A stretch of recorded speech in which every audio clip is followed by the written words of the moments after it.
পবিত্র রমজান শুরুর সম্ভাব্য তারিখ জানিয়েছে সংযুক্ত আরব আমিরাত। মধ্যপ্রাচ্যে আগামী ৩১ জানুয়ারি শাবান মাস শুরু হতে পারে। এছাড়া আগামী ১ মার্চ থেকে মধ্যপ্রাচ্যে রমজান শুরু হবার সম্ভাবনা রয়েছে। সেই হিসেবে বাংলাদেশ সহ দক্ষিণ এশিয়ার দেশগুলোতে আগামী ২ মার্চ থেকে পবিত্র রমজান মাস শুরু হতে পারে।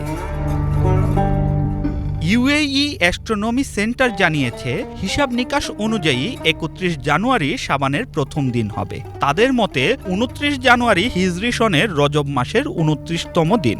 কিন্তু এদিন সূর্যাস্তের সময় বা আগে চাঁদ অস্ত যাবে, ফলে এদিন সম্ভব হবে না চাঁদ দেখা।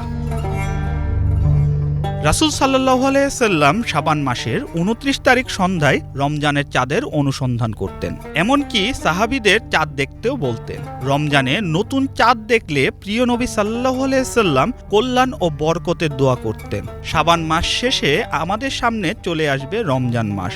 রমজানের নতুন চাঁদ দেখলে প্রিয় নবী সাল্লাল্লাহু আলাইহি ওয়াসাল্লাম কল্যাণ ও বরকতের দোয়া পড়তেন।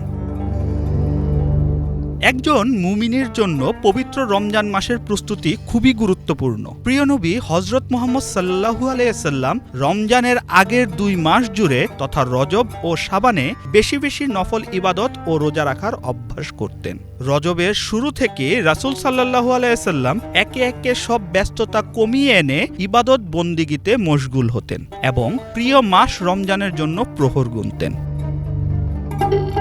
হযরত আনাস রাদিয়াল্লাহু আনহু থেকে বর্ণিত, পশ্চিম আকাশে রজবের চাঁদ দেখা গেলেই প্রিয় নবী আবেগময় কণ্ঠে মহান রবের দরবারে দোয়া করতেন, আল্লাহুম্মা বারিক লানা ফি রজাবা ও শাবান ওয়া বাল্লিগনা রমাদান।